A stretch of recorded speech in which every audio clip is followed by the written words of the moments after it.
All right, welcome back into the podcast. I am looking forward to this interview. This should be an interesting one.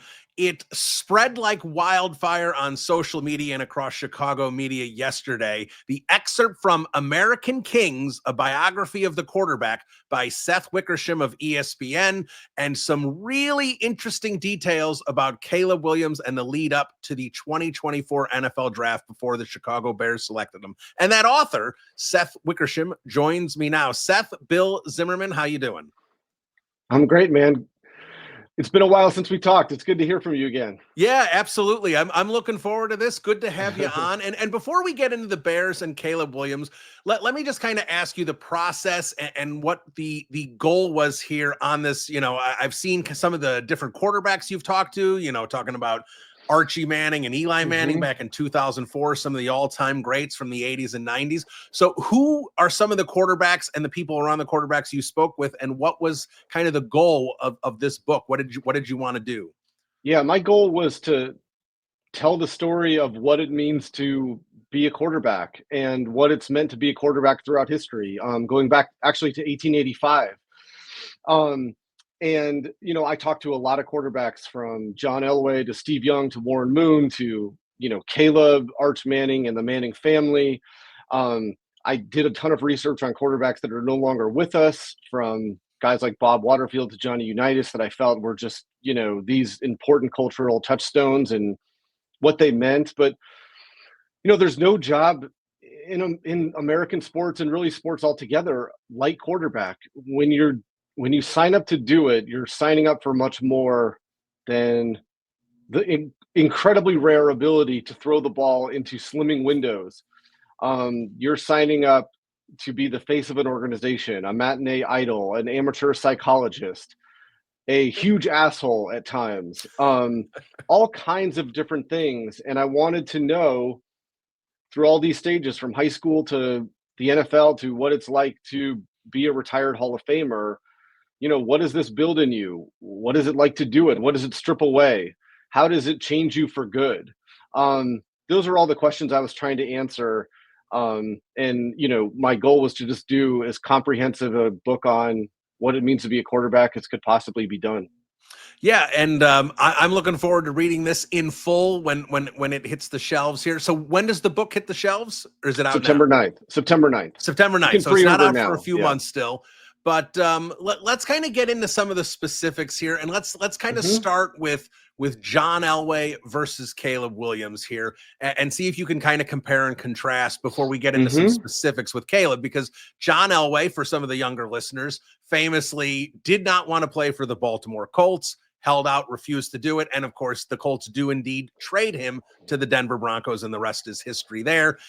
Eli Manning, similar thing, didn't want to play for the Chargers, ends up with the New York Giants. And now we find out that Caleb Williams and his father, Carl Williams, were not comfortable with the Chicago Bears. And as someone who covers the Chicago Bears, I can say with good reason, based on the history, especially over the last 35 to 40 years post Jim McMahon. So kind of what were some parallels that you saw between some of those number one pick situations with quarterbacks who may not have been comfortable with the team sitting with the top pick? Yeah. I mean, as celebrated and mysterious and interesting as the quarterback position is, one of the things we often overlook is how much luck plays a factor, and it plays a huge factor. And who your first team is in the NFL plays a huge factor in determining your success and who the coaches are. And so I think when you go back to 1983, and I do this with John Elway, basically for the same reason you talk about, so that their stories can speak to each other, his story and Caleb Williams' story. He wanted to go to a place where he felt he could have the best chance at succeeding to be a quarterback. And he didn't think it was Baltimore. And when he and his dad interviewed agents, they interviewed with Marvin Demoff, and he was the one who kind of opened their eyes, like, you should have a chance to choose your team. And that was a big thought for them. And it sounded good. And, it was rocky at times, but they, essentially created a situation with the team in the city of Baltimore that was untenable. And it hung over John Elway for a long time, although it did work out in the end.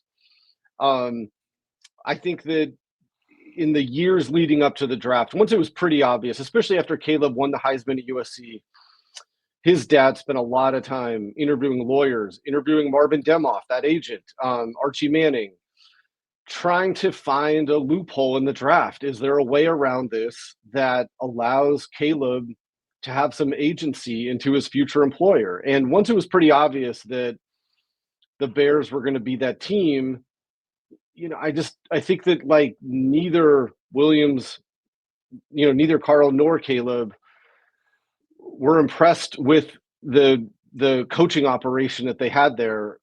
The offensive performances under Matt Eberflus had been very bad, to be honest, especially in the age of offense. And so they began to wonder, like, what options do we have at our disposal? Caleb goes to the combine in 2024, he meets with the Bears, and, it was a good meeting. Then he meets with Kevin O'Connell, the head coach of the Vikings, who's, really can speak quarterback, having been one and having been an excellent coach, offensive coach. And I think that really got Caleb dreaming, what could be out there? What's possible? Is there a way to make this happen where, a trade could take place? Yeah. And look, it makes a lot of sense. Like as someone who covers the Bears and grew up as a big fan of the Chicago Bears, the idea of Caleb Williams in Chicago was something that really was igniting the fan base. And honestly, it was a little polarizing because Justin Fields was so popular here as well. But there was a lot of conversation about that moving forward.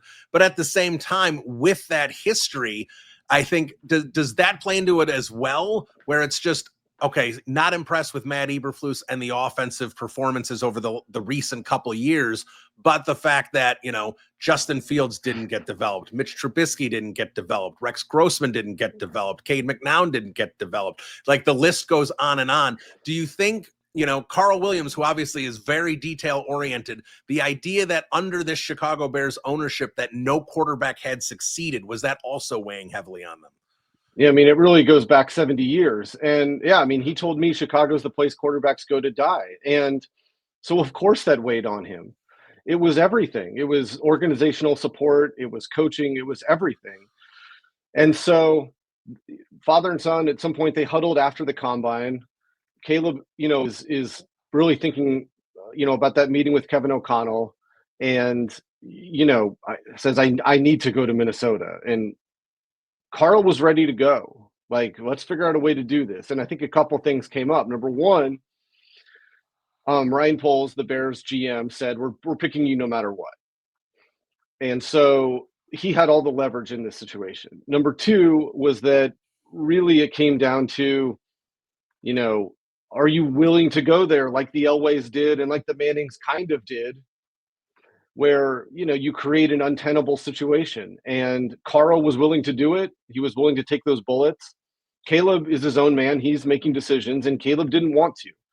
And he met with the Bears in April and, was at House Hall, and he came back feeling good about that situation. And, he was believing that he could make it work there, and he was excited about being a Bear. He gets picked. And then, of course, his rookie season, just about every fear that Carl could have had came true during that first season. Yeah, and I want to get into that. Since you brought that up, let's get into that now at the first season. Then we'll kind of go back to some more of the draft process stuff. Where, I mean, Caleb Williams, I can't think of a rookie quarterback that had three. Yes, that's right, 3 offensive coordinators in the same season. Of course, 2 head coaches. It was very clear the attitude around the team, not necessarily Caleb, but a lot of the players were seemingly quitting on plays, not playing with a lot of high effort. It kind of felt like there was a lot of talk in August that this was going to be the greatest situation a number 1 pick quarterback had ever entered into ever, because they're bringing up DJ Who said Moore that? And there was a lot of talk in Chicago with all the DJ Moore and Keenan Allen and all the supports on it, all this stuff. It was all gonna fit together. It was gonna be great.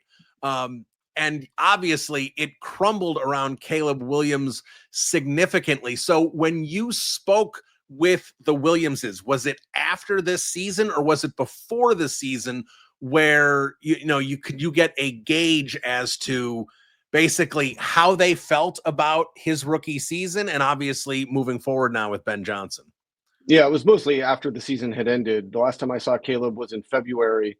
But I think that we go back to that question about luck and infrastructure for a quarterback matters. I mean, you make these guys the face of the franchise, and then you don't provide the resources to give them the best chance of success. In the book, and I discussed this with Caleb, we talked, I spoke with Alex Smith, and he talked about what it was like coming in 20 years old, being the #1 pick for San Francisco, and sitting in a film room in the dark by himself, watching film, nobody telling him how to watch film. And, that had a massive impact on his career. He was doomed. And you look at when Alex went to Kansas City and they draft a guy named Patrick Mahomes, Alex took it upon himself to teach Patrick Mahomes how to watch film, how to study, what you do in these situations, what you're doing on Monday, Tuesday, Wednesday, Thursday, Friday. And that helped. He had someone in his corner. And fast forward, you see Caleb alone in film rooms without that veteran presence saying like, hey, this is what we're doing today. This is how you do this. This is how you become a good NFL quarterback.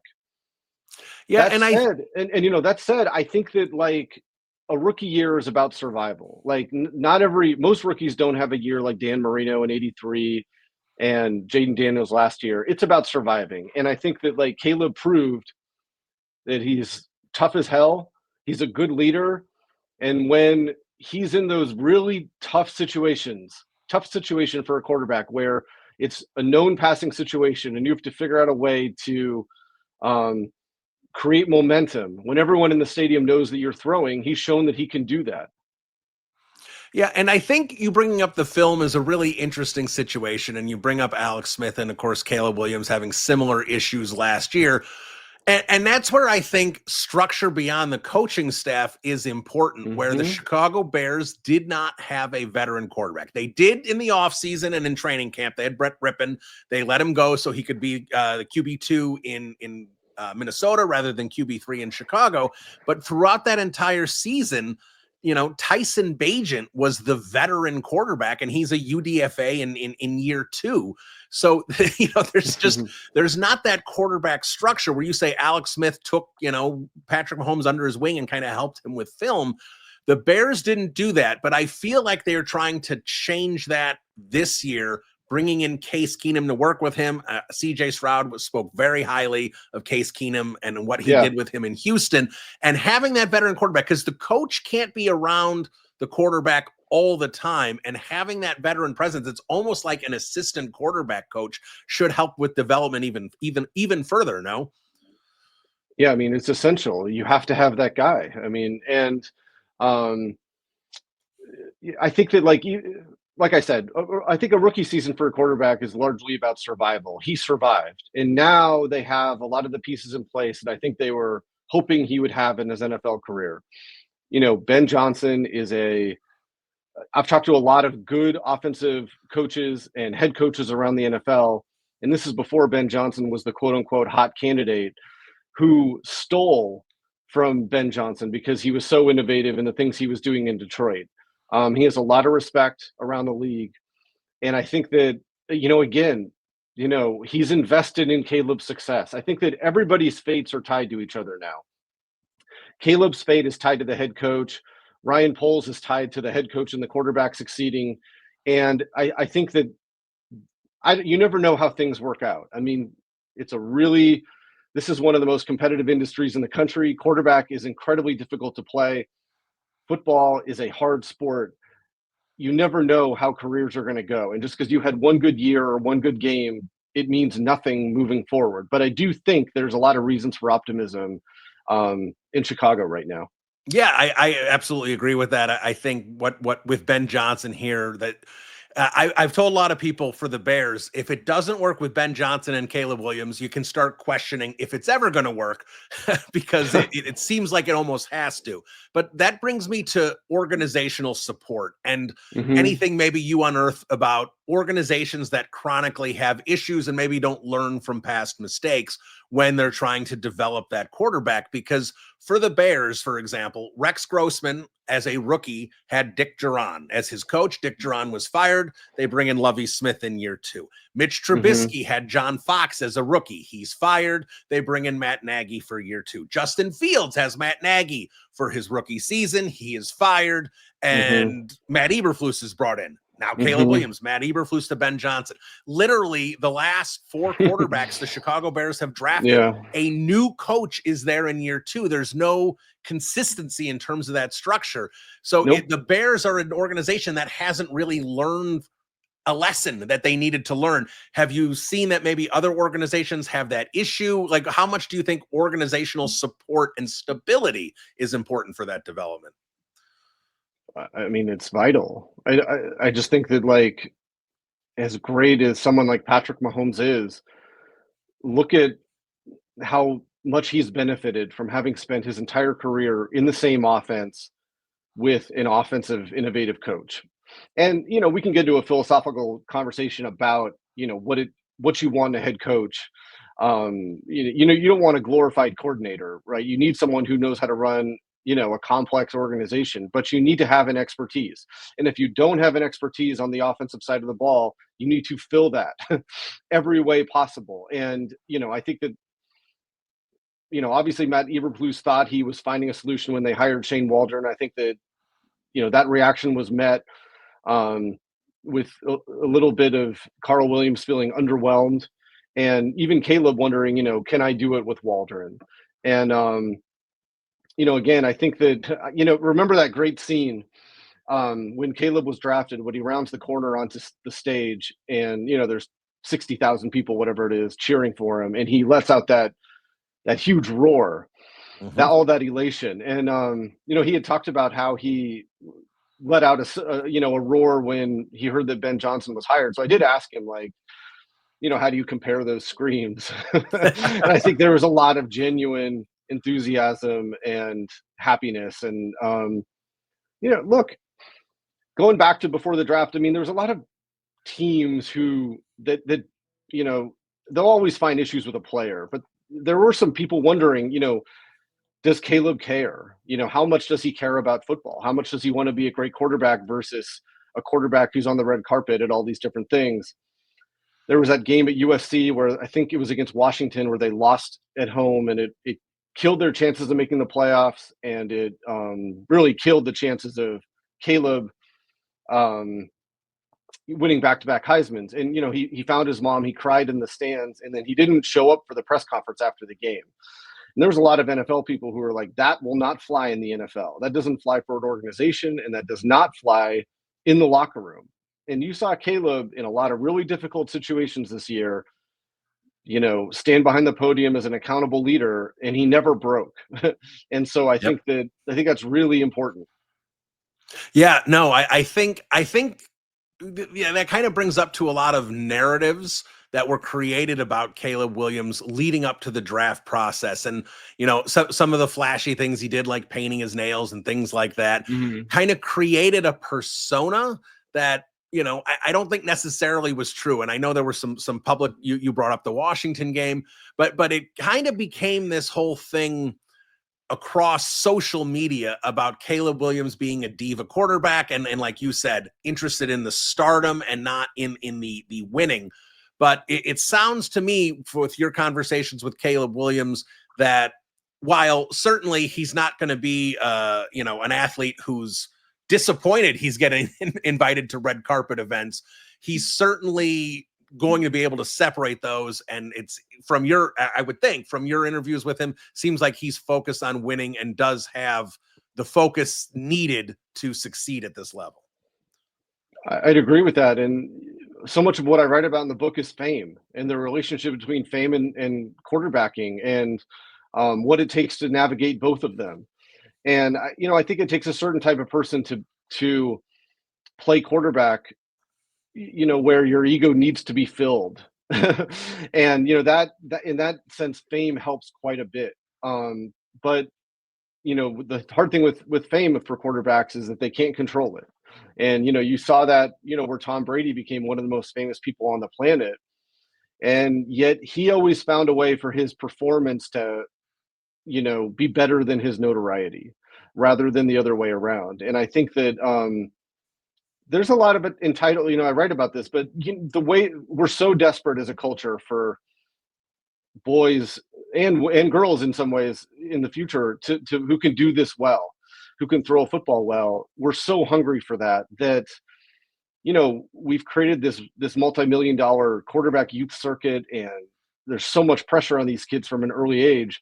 And it does create some entitlement at a very young age, where a lot of these guys are coming into the NFL and college as child stars. And that's a really dangerous place. That is a hard thing to navigate. And not everyone does it well. And I think that when you look at Caleb, he obviously was one of the top players coming out of high school and really took over college football in a hurry. He was really the first amateur professional quarterback, above board amateur professional quarterback in college sports. And, as he was on TV, his face was on TV in commercials, but, during his games, that was definitely new. And I think that he came to the Bears and is at the Bears in a place of wanting to be coached hard and wanting to get better. I think he knows the stakes. Yeah, I think so too. And as we wrapping it up here with Seth Wickersham, just a couple more, I want to ask you about Carl Williams here, because I think he's an interesting character here as a, a QB dad, so to speak, where, sure. There was kind of some rumblings prior to that 2024 draft about, I don't know if NFL teams are going to want to deal with Carl Williams kind of thing. But then for the most part, once Caleb was drafted, it did not seem like he was interfering with anything, at least publicly, that it didn't surface.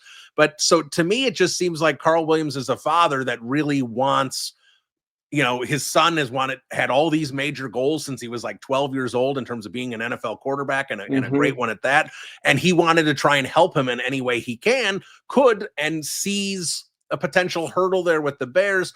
So, you kind of detail in the book everything that he explored in terms of even potentially going to the UFL, which would have been an absolutely wild decision. But kind of, what was your takeaway from your conversations with Carl Williams and the lengths he was willing to go for his son? Yeah, I mean, we talk about what the quarterback dad is in the zeitgeist, and there's a certain archetype. It's a dangerous circuit. The youth quarterback circuit is dangerous. I mean, there's just a lot of people who aren't looking out for the player. And so quarterback dads can be a little crazy at times. When and I write about this a lot in the book, but like when Caleb decided he wanted to be a quarterback, he was upset about how a game went, and he decided he wanted to be a quarterback, and he said, I want to be the greatest of all time. Carl initially did not take that as license to turn into Marv Marinovich and make his kid do all this stuff. Initially, he used it as a way to get his son to eat healthier and to go to bed earlier. And, even on the mornings after, they got going and they were working out at a local gym in the mornings before school, during the times when Caleb didn't want to get out of bed, Carl was not pulling the covers off of the bed. He'd say, fine, I'm going back to bed too. And then that would sort of jumpstart the competitiveness within Caleb, and Caleb would hop out of bed and say, okay, let's go. You need someone in your corner. There's, like I said, I spent a lot of time with a lot of quarterback dads over the years, and I write about a lot of them in the book, and that relationship. And it's complicated and tricky and can be overbearing at times, but you need someone in your corner who's looking out in your best interests. And, Carl was right about almost everything how everything went in Chicago. I mean, his premonition for the most part came true. Yeah, no, and that's the thing where as Bears fans, you can sit there and you can read the excerpt and go, and get upset, but at the same time, you have a really hard time saying, well, that's not true at all based on the history. So let me just kind of ask you about this and kind of get your opinion on this, because when you talk about the coaching failures during Caleb Williams' rookie season with the 2 head coaches and the 3 offensive coordinators and watching film by himself and no veteran quarterback. And we talked about all the issues that were there. But the one consistency here has been obviously George McCaskey, Kevin Warren, and Ryan Poles. So I think it's interesting how you talk about that. Ryan Poles was steady in his approach and didn't waver and saying, hey, we're going to take you no matter what. You can do anything you want, but you're going to be the number one selection of the Chicago Bears. So, I mean, that seemed like a pretty, I don't want to say it's like a sand in the line kind of comment, because I don't think Ryan Poles operates that way. But how do you think Ryan Poles, he's the one who's still here, his relationship went in that process with Carl Williams and Caleb Williams? I mean, I think it was respectful and cordial. I mean, and businesslike. I mean, Poles had all the leverage and, he made it clear that he was going to use it. And, you could argue whether it was a positive or a negative thing that they only scouted Caleb, that they didn't, look at Jaden Daniels or any of those guys. You could argue about the decisions he made with the coaching staff. The jury's out. We'll just see. Grading a GM is tough. I mean, there's a lot of different components that go into it. They haven't won a lot under him. Not all of that is his fault, but they haven't. It's just the record is what it is. And, in the NFL, that's how you're judged. And we'll see what it's like going forward. Yeah, absolutely. So last thing for you here as we wrap up with Seth Wickersham, a non-Chicago Bears question. So in all your research for the book here, what is your favorite or most interesting quarterback nugget, anything that was related to this book that you unearthed in this process, but again, not Chicago Bears related? Yeah, it's a great question. Man, I think that like one of the things that that stands out, I think, is we talk about quarterbacks and fame and all these different, why and how quarterback became so famous. But it almost happened from the beginning. It almost really happened in like 1906, where like just the ability to throw a football down a field became this thing that left people in awe and wonder. And you'll see, some of the examples from games back then that I detail. I think that like, even though we've seen some really famous college quarterbacks from Tim Tebow to Caleb Williams, Archie Manning, you name it, Bob Waterfield in 1942 was about as famous as they got. He was dating at the time Jane Russell, who was the country's biggest pinup star. He ran with, the circles that they ran in, the Hollywood circles that he ran in during his time at UCLA, to say nothing of his time as an LA Ram, I think is one of the things that's really cool. And you'll see how, the Cleveland Rams moving from Cleveland to LA in 1945 really changed the way that we look at quarterbacks, because it put it on a level synonymous with Hollywood stars out in LA. And in Cleveland, you had Paul Brown, replacing that team and trying to almost take control from the quarterback and put it in the coach's hands. And I think that dynamic and that tension is really interesting. Huh. Very interesting. Okay. Well, there it is. American Kings, a biography of the quarterback. It's going to be out this fall. Seth Wickersham is the article. Bears fans is the author. So Bears fans, make sure you go out and get that book. Obviously, a lot of interesting stuff about the process of Caleb Williams getting drafted. Plenty of other interesting things about the other quarterbacks across NFL history. And of course, also Seth, the best-selling author of It's Better to Be Feared, New York Times best-selling book there as well. Seth, thanks for so much time. I really appreciate it. Good catching up with you, and we'll do it again down the line. Thanks, Bill. Appreciate it.